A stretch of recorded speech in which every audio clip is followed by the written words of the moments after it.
I-expand pa po tayo. May mga bago sa PCGH, pero alam po natin, talaga na sa boundary area, gaya ng kinuwento ni Vice Mayor Dodot kanina, ang ginawa po natin, sa totoo, mas malapit dito yung Child's Hope. Tama po? Ano pong ginawa natin para dumagdag yung serbisyo, para lumaki yung emergency room? Ano pong ginawa natin? Sa kasalukuyan ay under renovation at upgrading ang ating Child's Hope. Siya na po ay Pasig Hope Medical Center, pangalawang general hospital na mas malapit po sa inyo. At muli po, hindi na kailangan ng blue card, yellow card para makatanggap ng discount o para malibre doon. Kwalipikado naman po tayo, tinitingnan lang kung Pasig resident. No balance billing po tayo sa ating mga hospital. Pero importante din po yung health center, yung universal healthcare natin. Healthcare natin, yan po yung pundasyon yan. Nakita niyo po, nag-upgrade din tayo, pati yung digitization, hindi na mano-mano yung mga records natin. Nakita niyo po, di ba? Para sa mga pumunta sa health center, nag-digitize na po tayo. Di-computer na, bumili tayo ng software para nakakonekta din sa iba pang center. Pag lumipat ka sa Barangay Kalawaan sa susunod na taon, dati, panibagong records na naman, o pupunta ka pa dun sa dating health center mo kahit mas malayo. Lumipat ka ng Manggahan. Ngayon, yung health center natin, naka-integrate na yung mga record po natin. Ang isa rin po natin ginawa. Minsan lang natin mapag-usapan. Pero balikan natin yung mga pagbabagong pinatupad po natin.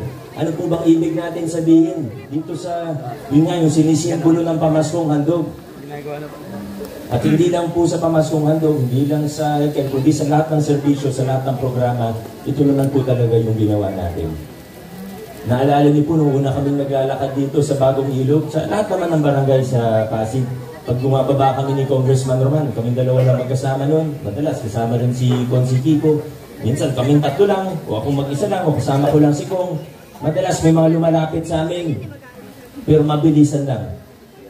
Ngayon, nakatayo ako dyan, biglang may lalapit sa akin. Consi pa ako noon. Kung maalala po ninyo, 2019, bago mag-election. Consi, supportahan ka namin, pero secret lang. Totoo yan. Meron po ba ditong sinuportahan kami noon, pero secret lang? Proud and proud!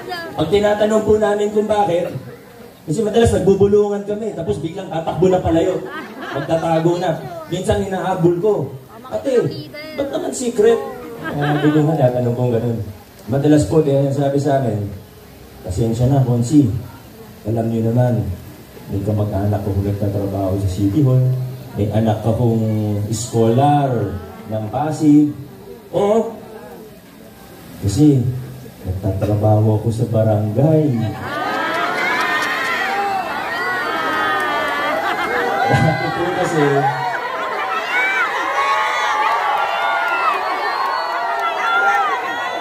Bakit po kasi, alam niyo, nung araw, hindi yan kasalanan pati ng mga barangay officials natin. Ang problema lang kasi, pag nakita may picture kasama ng hindi kakampi ng City Hall noon, dito ganon! talagang hindi lang ipapatawag, kundi iipitin, tatanggalin, at iba pa. Pati yung barangay mismo noon, siguro pati yung budget nila may ipit. Pero ngayon, pinago na natin yung ganyang klaseng sistema. Mula sa mga kapitan natin, mga barangay officials, malaya tayo sa lungsod ng Pasig. Kasama yan sa pinaglaban natin. Pero tanungin nyo kung bakit ganun yung mga desisyon nila. Sila po dapat magpaliwanag, hindi po kami. Kasi dami nagtatanong sa akin kanina eh. Ito, walang samaan ng loob, Yan nga po yung pinaglaban natin na maging malaya ang Pasig. Na hindi yung pag nagtampo sa iyo yung mayor ay ipitin yung budget mo at hindi, malaya po tayo kung anong binibigay natin sa ibang barangay, nakakampi yung mga kasama. Ganun pa rin, kung may financial, alam niyo po ba na may financial assistance ang barangay mula sa city government? Hindi alam mo ba? Hindi po nila sinasabi. Kada barangay, pag maliit na barangay, may 3 million kada taon mula sa lupang pamahalaan. Hindi pa po tapos. Pag malaking barangay, meron pong 5 million mula sa city government sa ng barangay. At hindi pa po tapos. Pag na-liquidate nila yung 3 million at 5 million, papakita nila sa nila ginastos. If ginagamit naman ng maayos siguro, baka hindi lang nare-report ng maayos. Pero siguro nagagamit naman. Hindi ba? Wala akong sinasabi ha, basta susa. Pag na-liquidate po nila sa amin, Hindi sinasabi galing sa munisipyo. nagdadagdag pa ang city government ng plus 1 million. Alam niyo po kung bakit ko ginawa yan. Nagsimula tayo nung pandemic. Pero alam niyo po kung bakit ko ginawa yan. Kasi nung naupo ako bilang mayor, sa totoo nagulat po ako. Kasi una kong upo bilang mayor, may mga pumila sa akin na kapitan. May mga pumunta sa opisina ko na kapitan. May dalang mga request. Nagulat po ako.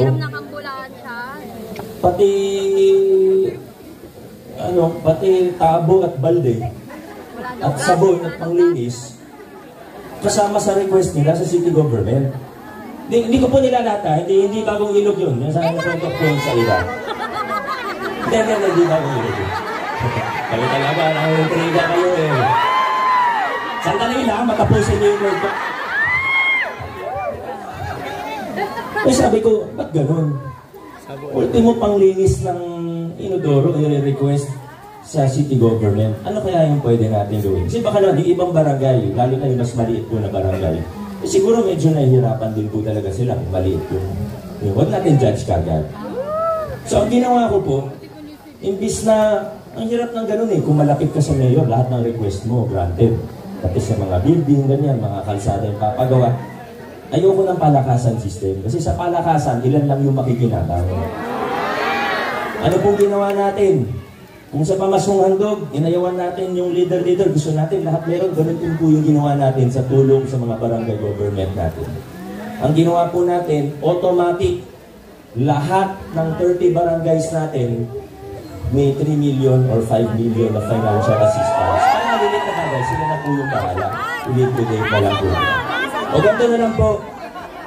Kasi ayoko naman nag-ano po tayo. Ano yung kaibigan ko rin naman ng inyong mga barangay officials. Wala tayong, hindi natin sila pinagbibintangan o ano. Ganito na lang po. Kasi may mga nagtatanong eh. Ang gagawin ko na lang po, yung financial aid, di ba nga, nililiquidate nila sa amin. 30 barangays naman, hindi lang bagong ilog ang sinasabi ko. Ipopost ko po, ipapublish ko kung saan nila ginagamit yung 3 million at 5 million. Kasi, mas maganda ko, di ba? Kasi baka naman makita nyo, nagagamit naman sa tama. Huwag natin sila pagbintangan at husgahan kagad. Diba? Hindi porket hindi natin kasama sa politika ay pagpipintangan kagad. Huwag po tayo gano'n. Diba? Relax lang po tayo. Relax lang. Pero, ipapaalala rin po natin sa lahat na ito na nga po, nandito na tayo bilang isang lungsod. Tinalikuran na nga natin yung sistema na luma na takutan mula sa barangay. Sana hindi totoo yung mga narinig ko na kasi may nagsumbong sa akin kanina. Habang naglalakad, galing ako doon, di ba? Papunta dito. Sabi sa akin, may naglagay daw ng tarp, may politiko daw naglagay ng tarp sa bahay nila, sa gate nila. Ngayon, di naman daw niya gusto yung kandidato na yon. Gusto niya tanggalin, gusto niya ikabit yung tarp namin. May nagsabi daw sa kanya na bawal daw. Totoo ba yun, ate? O, sana hindi totoo. Pero hindi naman siguro para gumawa ng kwento si ate kanina. Hindi na natin sabihin kung saan banda. Alam niyo naman kung saan ako dumaan kanina.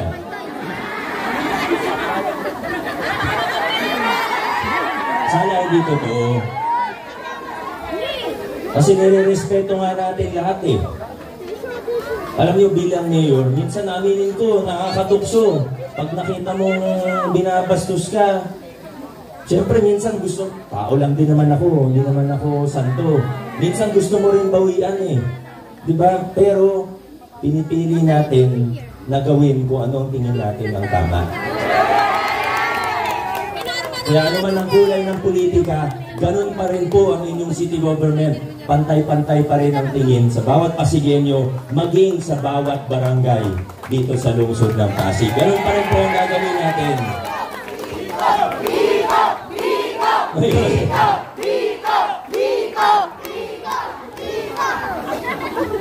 Pero kung may mga ganun pong pagkakataon, sabi ni ate, totoo daw po yung kwento na yun. Hayaan nyo na po, sa kanila na yung mga gate. Sa atin yung sa loob ng bahay.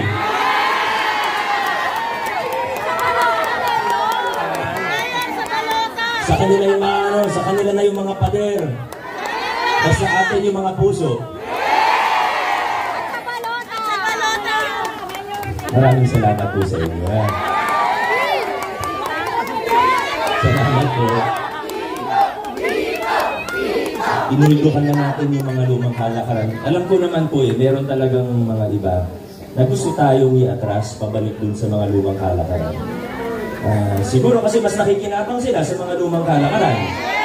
Pero tayo sa lungsod ng Pasig, hindi tayo papayag na pa-atras ang takbo natin.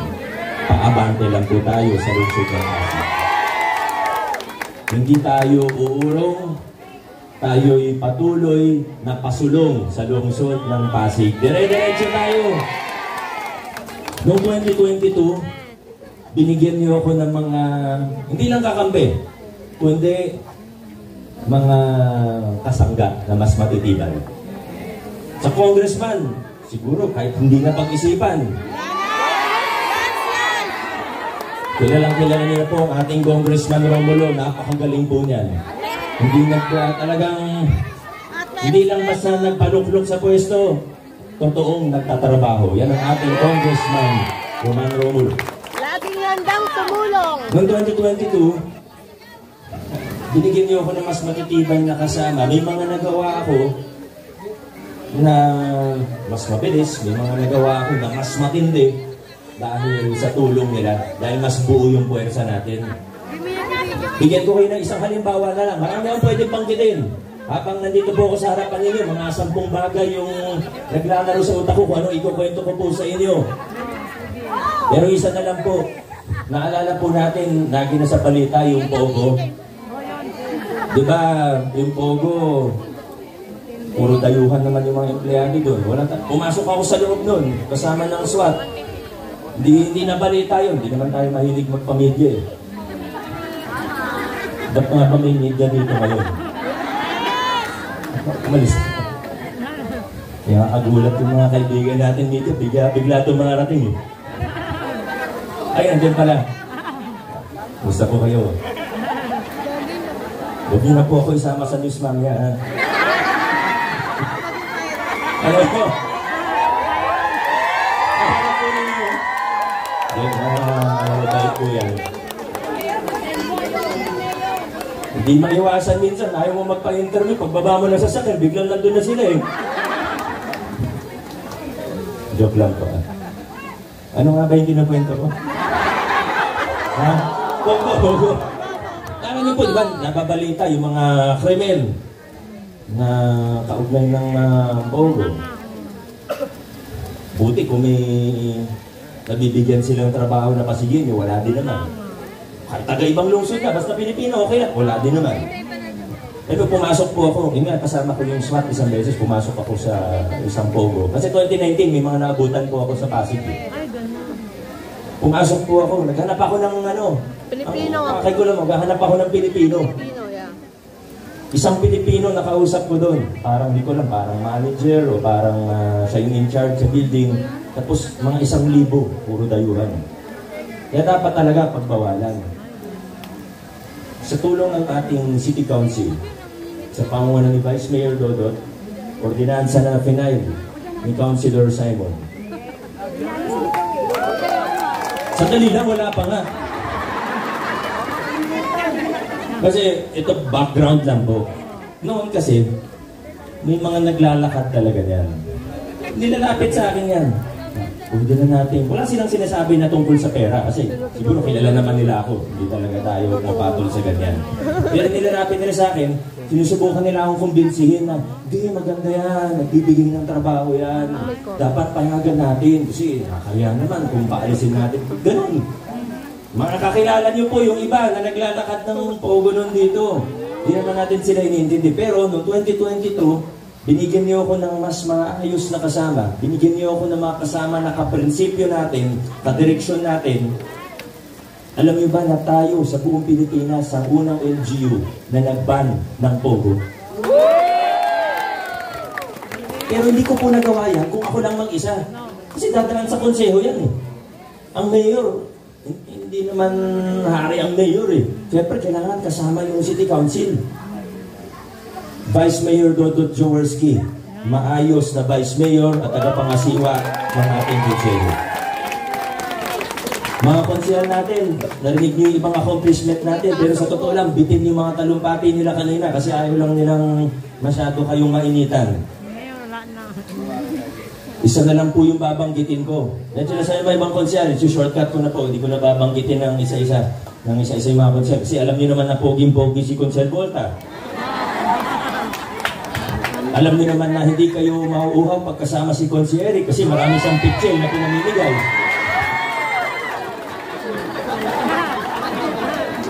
Nakita niyo naman, yung nabanggit ko, yung tungkol sa ordinansa ni Councilor Simon Tantoco, marami pang ibang ordinansa yan, pati si senior, siya rin tumulong. Si Councilor Paul, yung expansion ng local senior pension natin para makasama na yung may mga maliliit na SS. Si Coach Paul Senogat, nakita nyo, kahit hindi na nalo noong 2022, nagtrabaho. Pinalo niya yung CSO Academy, wala siyang sweldo sa amin. Basta nag-volunteer po siya. Di ko alam ba't ayaw magpa-sweldo, hindi naman siya mayaman. Bait lang talaga. Saka masipag. Pero may isa po ang kailangan banggitin. Dahil nakita ko po yung iba kanina ng konting request yata. Dito ba? Sabi ni Kagawad Oli kanina, si Kagawad Alex, sabi nila sa akin kanina, may concern yung mga tao. Sino nakatira dito sa likod? Ha? Kagawad, hindi ka naman taga rito ah. Ngayon,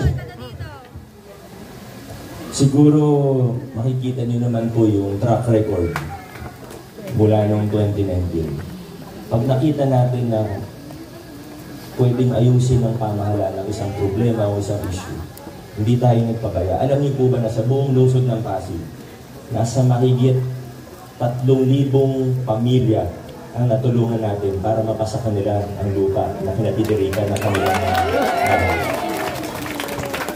Basta't safe. Yan po ang una, Basta safe, basta maayos at basta kayang gawin. Ginagawa po natin yan dito sa lungsod ng Pasig. More than 3,000 na po sa tulong ni Councilor Kiko Ruscha. Ngayon, meron na pong resolusyon na second reading, pasado na. For committee hearing po ba ninyo? Yung sa Cuevas Property. Pasado na yun, diba? For negotiation na. Authority na po. Meron ng resolusyon si Councilor Kiko. Hindi pa kasi na-transmit sa akin pero pasado na yung resolusyon. Na binibigyan na ako ng kapangyarihan o authorization para makipag-negotiate ng formal dun sa may-ari ng lupa. Hindi po kami nangangako dahil ang giting ng Pasig hindi po mahilig mangako. Maalala po ninyo, 2022, pinangako ba namin yung local senior pension at expansion ng local senior pension? Hindi po. Hindi namin pinangako yun, pero nung nakitang kayang gawin, ginawa na lang po natin. Yung Pag-asa Scholarship Program, oo, may mga panukala, pero pinangako ba namin yun noong 2022? Hindi po. Pero nung nakitang kayang gawin, ginawa na lang po natin. Dahil pag malapit ng eleksyon, alam niyo, sawang-sawa na tayo sa pangako ng politiko. Kaya ang tanging pangako namin ay hindi kami mangangako sa inyo.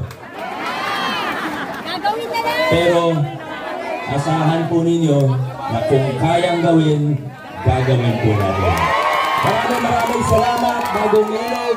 Mabuhay po ang Bagong Ilog. Mabuhay ang lungsod ng Pasig. Maraming salamat po. Maraming